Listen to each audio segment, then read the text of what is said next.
Yep, you know what it is. You're an idiot. NFL Week 4. You know what time it is. We do this joint every week. Frank, holla at us, cousin. Week 4, let's get right to it.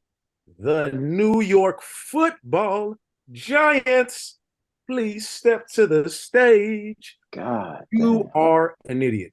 Now, we should start this one with the offseason and just how optimistic a lot of Giants fans, a guy that we might know here on this show, Charlie, were. And I remember them talking to me about their season, how last year they made the playoffs and all this, that, and the third, and how Brian Daboll had turned the tide and onward and forward to infinity and beyond, apparently.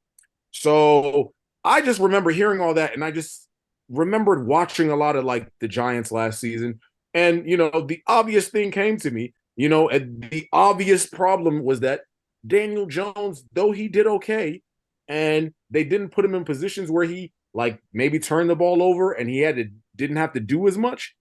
He wasn't very good.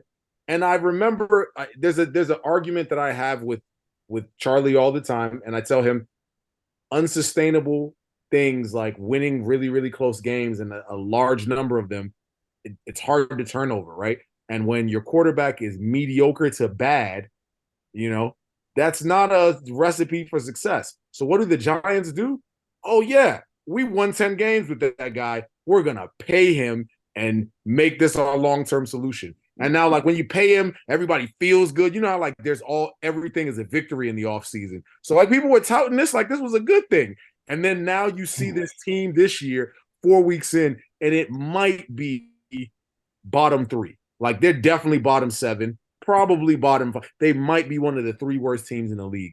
And how on earth do you pay a quarterback and you are one of the 3 worst teams in the league? That is idiotic behavior at its finest. I don't know what you guys want to add to that. So, I will admit, got a little excited. Team made the playoffs, beat the Vikings, an 11-12 win team. Say, you know what?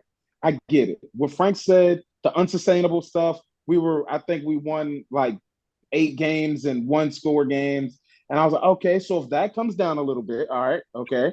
Natural progression, 2 top 10 picks, Evan Neal and Kayvon Thibodeau, okay. So maybe that gets us a win, one more win.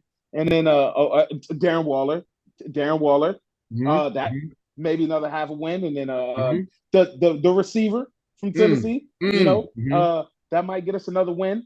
So, like, we might be right back where we were, like 9, 10 wins, mathematically speaking. The thing I forgot is that Daniel Jones is Daniel Jones.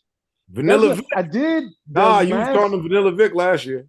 So look, all right. So before I bury Daniel Jones, I don't want to. I get it. That's you guys' job to bury Daniel Jones, and it's every defensive line's job to bury Daniel Jones. I have to talk about the offensive line. I've never seen anything like this. Me personally, as a Giants fan or as a fan of football, I've never seen it where the quarterback just catches the ball and has to run immediately. Every play, like, it feels like every single play, it looks like somebody playing Madden from 10 years ago and just gets the ball and tries to scramble because the pocket is collapsed. It makes no sense. The Giants are allowing pressure on half their dropbacks. Literally every other play, Daniel Jones is pressured. I saw a stat that said the Giants are allowing twice as much pressures within 2 seconds of the snap of the ball than the next team. Not the average team, but the team number 2. So they are doing a dominant job of getting their quarterback killed. It's hard for me to even pivot to the blame of Daniel Jones, which he deserves, and the lack of weapons, which we deserve.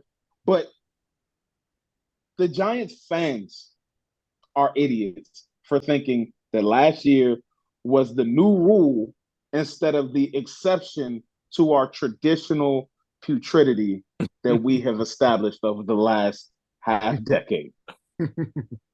I'm glad you put that so eloquently. It's really the fans because, I mean, and the thing is, you tried to tell Frank last week you can't change his voice inflection and go over things because y'all definitely don't have any receivers. And y'all thought 30-year-old Darren Waller was going to come in and be the answer to y'all receiver situation. Because the thing, it was interesting because when we even thought to do this segment, it's like, why are we doing this? The Giants fans really thought that they were good. And then they have running back situation, a running back problem. They let that be their offseason narrative, and then he gets hurt in week 2 in their comeback win against was supposed to be the worst team in the league, although they might be the best team in the league in Arizona. Definitely better than the Giants. But all that being said, y'all got to be idiots for thinking that with those receivers, anything was going to happen. Yes, the offensive line is bad, but y'all thought that Andrew Thomas was going to be here. He been hurt, right? Cool. Even if he not hurt, y'all going to throw it to Darius Slayton? Paris Campbell?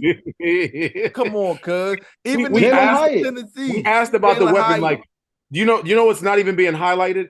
Like, your best player cannot be a running back other than Christian McCaffrey, and you actually think that your team can be good. You know what I'm saying? I don't really can't be. It's not a real thing. That's crazy, man. So come on, Charlie, that's you. I get it. But so all right. I'm not going to drag this out all day.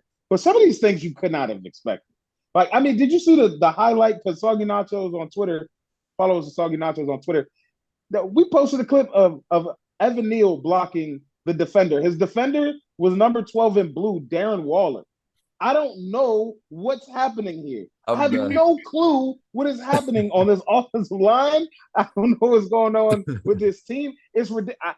I cannot predict that. I couldn't predict them being this bad, the offensive line being to the point where you cannot function. And this is why can't function, let alone Daniel Jones being terrible. We expect that. Right. The receivers being bad, we expect that. But we can't even get the ball to the receivers for them to drop it or be bad or be terrible or just fall down like Tyler Lockett. Anything? Can't even get the ball out?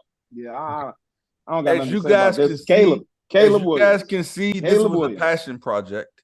And and this is why you're an idiot.